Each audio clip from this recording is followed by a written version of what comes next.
আপনি দেখছেন news now, আমরা জানি কোনটা খবর।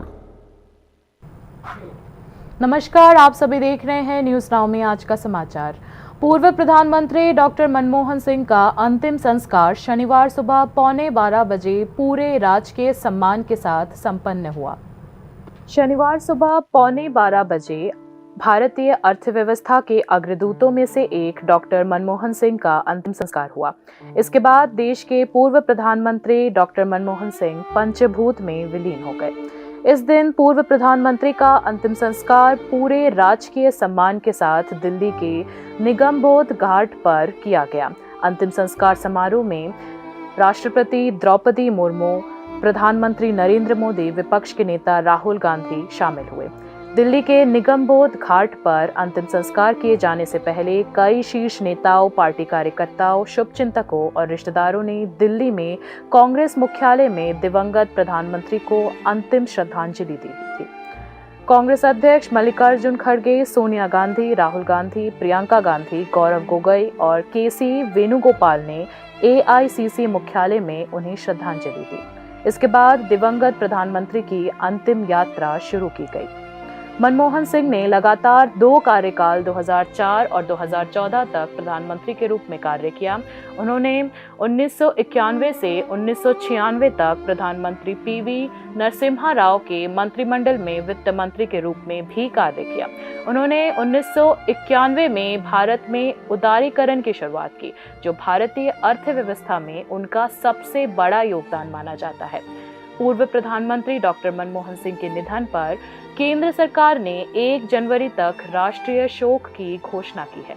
इस समय के दौरान देश भर में राष्ट्रीय ध्वज आधा झुका हुआ रहेगा। Bureau report, News now.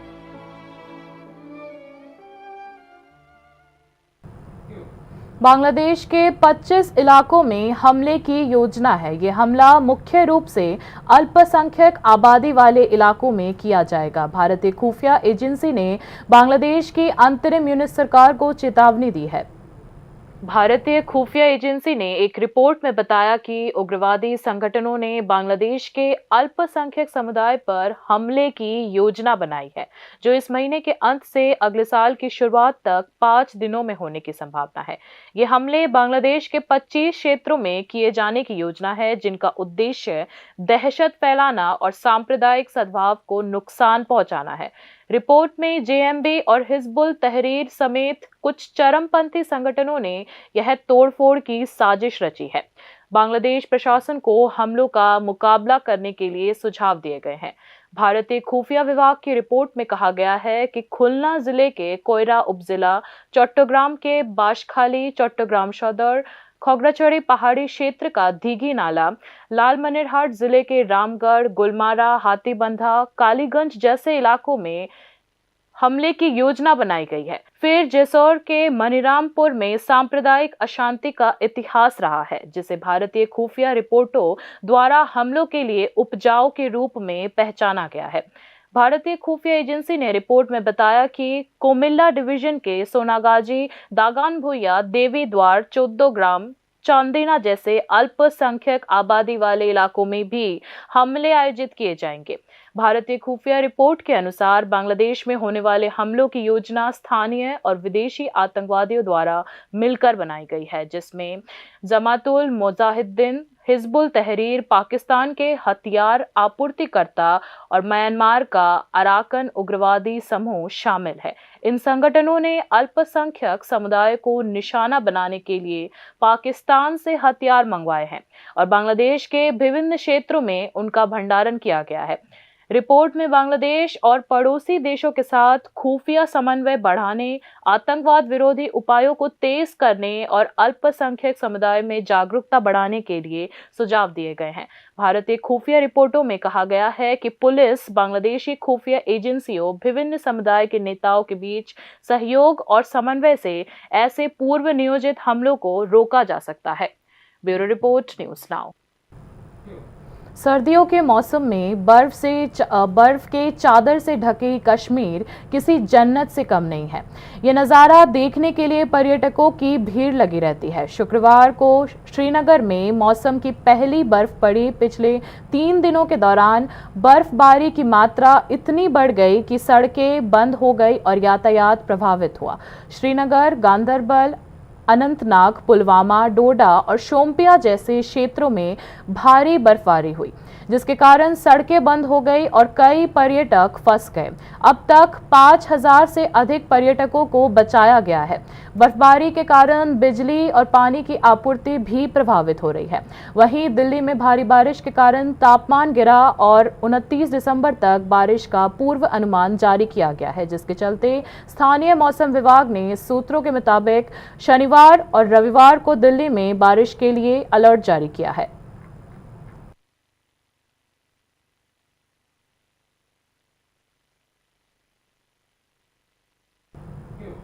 नशा मुक्त त्रिपुरा बनाने के लिए जन जागरूकता की आवश्यकता है। जन जागरूकता पैदा करके ही नशा मुक्त त्रिपुरा बनाना संभव होगा। शनिवार को मुख्यमंत्री डॉक्टर मानिक शाह ने कृष्णनगर के 9 बुलेट्स क्लब में आयोजित समारोह में ये बात कही। सरकार त्रिपुरा को नशा मुक्त बनाने के लिए प्रतिबद्ध है। मुख्यमंत्री डॉक्टर मानिक शाह ने भी कहा कि समाज के सभी वर्ग के लोगों को इस संबंध में आगे आना चाहिए।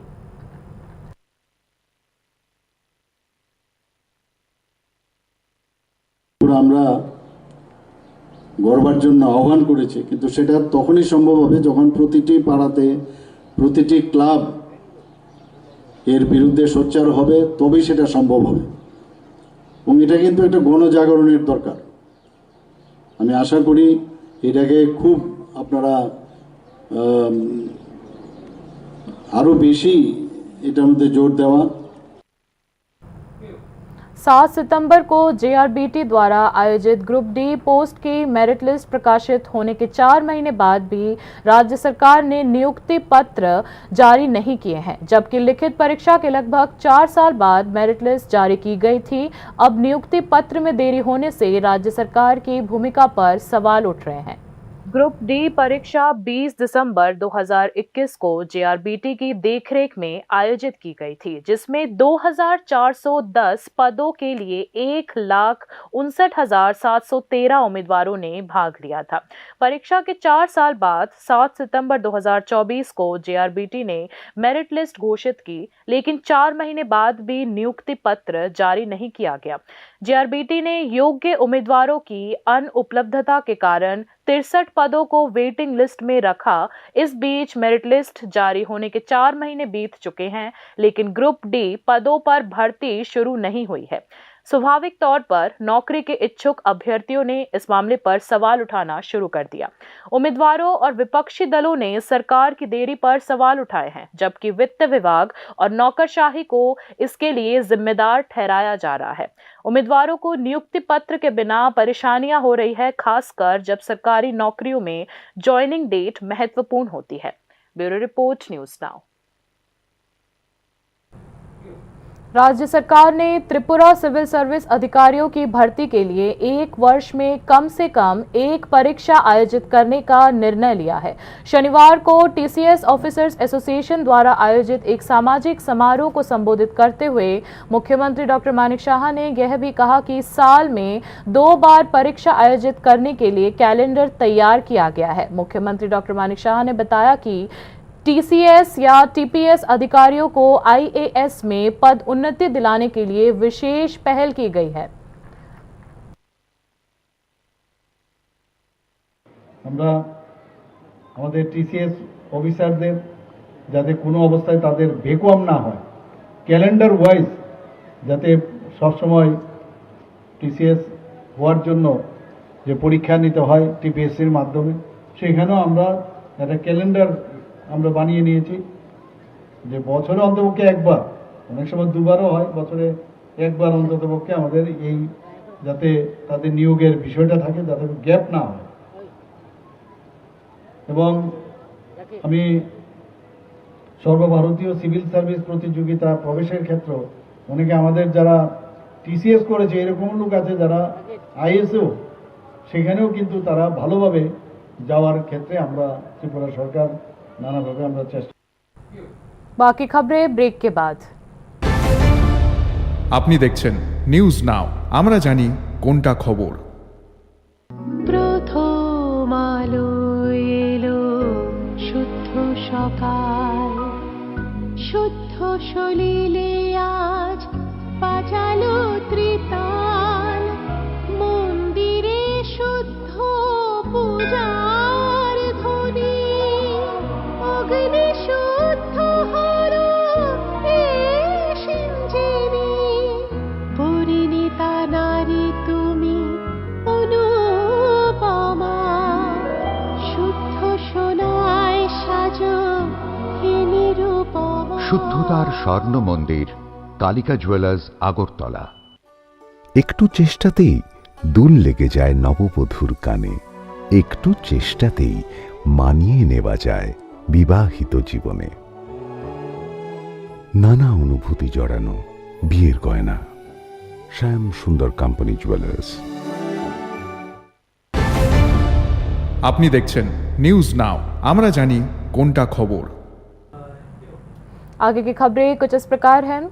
केंद्रीय खाद्य एवं मानव संसाधन मंत्री प्रहलाद जोशी शनिवार को विभिन्न केंद्रीय योजनाओं की समीक्षा के लिए राज्य में पहुंचे। शनिवार दोपहर केंद्रीय खाद्य मंत्री प्रहलाद जोशी ने राज्य में एफसीआई के खाद्य गोदाम और क्वालिटी कंट्रोल लेबोरेटरी का दौरा किया। अंत में शाम को उच्च स्तरीय समीक्षा बैठक की गई।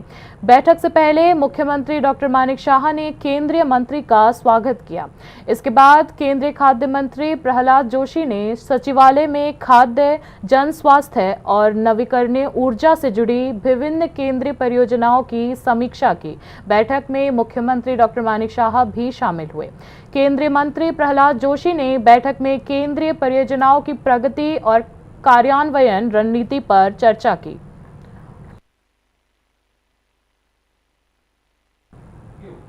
त्रिपुरा फायर सर्विस में फायरमैन और ड्राइवर के 300 से ज्यादा वेकेंट पोस्ट के लिए 2021 में शारीरिक परीक्षा और 8 जनवरी 2022 को लिखित परीक्षा आयोजित की गई थी, लेकिन 2 साल बाद भी नियुक्ति प्रक्रिया और परिणाम जारी नहीं किए गए हैं। शनिवार को स्थानीय पुलिस प्रशासन ने नौकरी के इच्छुक उम्मीदवारों को विभाग के प्रमुख के पास प्रतिनियुक्ति करने से रोक दिया। प्रतिनियुक्ति देने को लेकर रोक दिए जाने पर और इस देरी को लेकर उम्मीदवारों ने प्रदेश के मुख्यमंत्री से विभाग के वेकेंट पोस्ट को जल्द भरने और बेरोजगार युवाओं को रोजगार मुहैया कराने की अपील की है।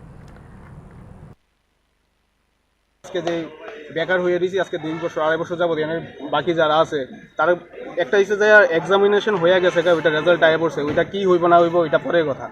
কিন্তু সবাই আর চাকরি পাইতো না, কিন্তু আমরা তো সবাই একটা আশা নিয়ে বয়ে দিয়েছি যে কী হইব, তাহলে আমরা কিছু জীবনে করতে পারতেছি না যে নেক্সট স্টেপ আমরা কী নেব। সেই ডিপার্টমেন্ট থেকে যদি দেওয়া তাড়াতাড়ি দেওয়া এই জায়গায় যে প্রসেসটা কি রেজাল্টটা উঠেছে, তাহলে আমরা সবাই যে পাইছে যে পাইতো না মানে ঠিকভাবে প্রসেস হইলো, যে আমরা রেজাল্ট পাই এসে দিতাম। তাহলে কি আমরা ডিরেক্ট সিএম স্যারের কাছে এবং যে বোর্ড আছে তার কাছে আমরা করজোড়ে স্যারের কাছে আমরা বিনীত নিবেদন করতেছি যাতে স্যার আমরা প্রসেসটা নেক্সট স্টেপটা যেটা আমরা বাইবা লেখা লিস্ট আউটটা অতি শীঘ্র করা। पर्यटन मंत्री सुशांत चौधरी ने शनिवार को आयोजित प्रेस कॉन्फ्रेंस में प्रतिक्रिया व्यक्त करते हुए कहा कि प्रोमो फेस्ट पर मुख्यमंत्री मानिक सरकार की टिप्पणी झूठी, आधारहीन और भ्रामक है। पर्यटन मंत्री सुशांत चौधरी ने वाम मोर्चा और भाजपा के शासनकाल में पर्यटन के क्षेत्र में हुए खर्च और राजस्व संग्रहण के तुलनात्मक आंकड़े भी पेश किए। राज्य के पूर्व मुख्यमंत्री मानिक सरकार ने आरोप लगाया था कि प्रोमो फेस्ट 2024 को एक रात में मनाने पर 7 करोड़ रुपये खर्च किए गए और प्रोमो फेस्ट के मौके पर करोड़ों रुपये बर्बाद किए गए हैं। पर्यटन मंत्री सुशांत चौधरी ने शनिवार को आयोजित संवाददाता सम्मेलन में राज्य के पूर्व मुख्यमंत्री की ऐसी टिप्पणियों का कड़ा विरोध किया। इस दिन आयोजित प्रेस कॉन्फ्रेंस में मंत्री सुशांत चौधरी ने 2013 से 2018 तक वाम मोर्चा के कार्यकाल और 2018 से अब तक यानी भाजपा सरकार के कार्यकाल के दौरान राज्य में पर्यटन पर हुए खर्च और राजस्व पर प्रकाश डाला। इस संबंध में मंत्री सुशांत चौधरी ने यह भी बताया कि राज्य में पर्यटन केंद्रों के नवीनीकरण और नए पर्यटन क्षेत्र खोलने के लिए अगले 2 वर्षों में 529 करोड़ रुपए खर्च किए जाएंगे।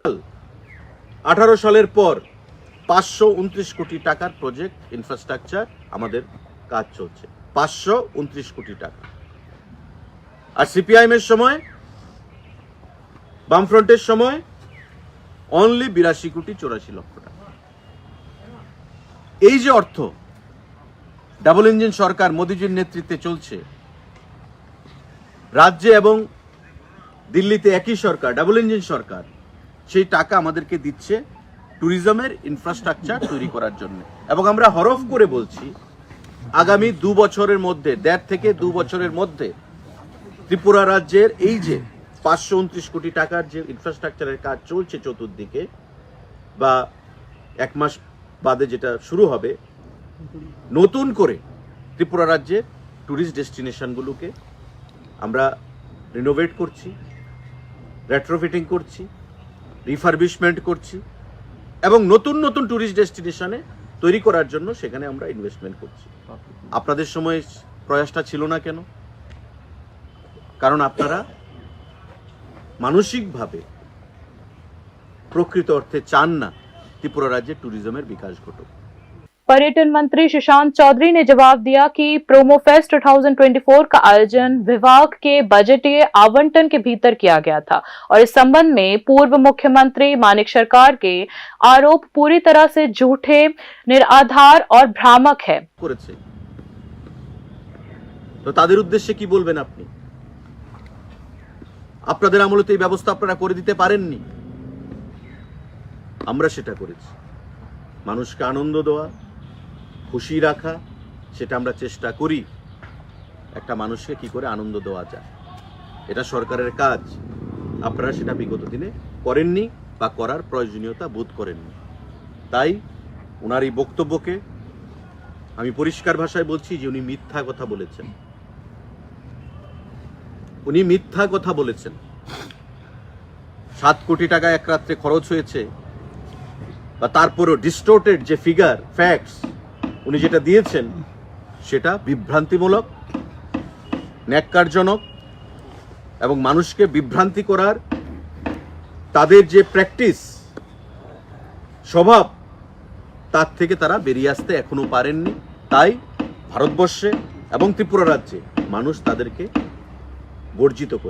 বর্জন করেছে, গণবর্জিত হয়েছে কমিউনিস্ট পার্টি। पर्यटन मंत्री द्वारा दी गई जानकारी के मुताबिक 2013 से 2018 यानी वाम मोर्चा की अवधि के दौरान राज्य में कुल 20,48,780 घरेलू और विदेशी पर्यटक आए, जहां राज्य का राजस्व 15,52,31,000 रुपये रहे और इस दौरान राज्य सरकार ने पर्यटन पर 82.84 करोड़ रुपये खर्च किए थे। वहीं 2018 से अब तक भाजपा सरकार के कार्यकाल में राज्य में पर्यटन के विकास के लिए कुल 529 करोड़ रुपये आवंटित किए गए हैं। इनमें से 2 साल तक कोविड काल के कारण काम बंद रहा था। 2018 से आज तक राज्य में पर्यटकों के आगमन की कुल संख्या 21,90,362 है, जबकि इस क्षेत्र में उत्पन्न कुल राजस्व 31,25,23,000 रुपये है। Bureau report, News Now. Vijay Hazare trophy में त्रिपुरा को एक बार फिर हार का सामना करना पड़ा। शनिवार को हैदराबाद के राजीव गांधी अंतर्राष्ट्रीय क्रिकेट स्टेडियम में आयोजित इस मैच में मध्य प्रदेश की टीम ने टॉस जीतकर गेंदबाजी का फैसला किया। श्रीदाम पाल और कप्तान मनदीप सिंह ने क्रमशः 48 और 43 के साथ 62 रन बनाए। त्रिपुरा ने 3 ओवर में सभी विकेट खोकर 189 रन बनाए। जवाब में हर्ष गवली ने नाबाद 142 रन की बदौलत मध्य प्रदेश ने 21 ओवर में जीत के लिए जरूरी रन हासिल कर लिए।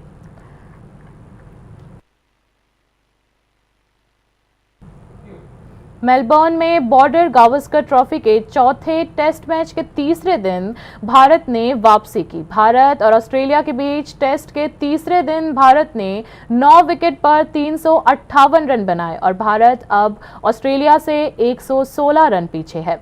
क्रीज पर नीतीश कुमार रेड्डी 176 गेंदों पर 105 रन बनाकर नाबाद है। भारत ने तीसरे दिन का खेल 5 विकेट पर 164 रन से शुरू किया। मेलबर्न में खेले जा रहे इस मैच में ऑस्ट्रेलिया ने पहले बल्लेबाजी करते हुए 474 रन बनाए थे। ये मैच भारत के लिए वर्ल्ड टेस्ट चैंपियनशिप के फाइनल में पहुंचने के लिहाज से काफी महत्वपूर्ण है।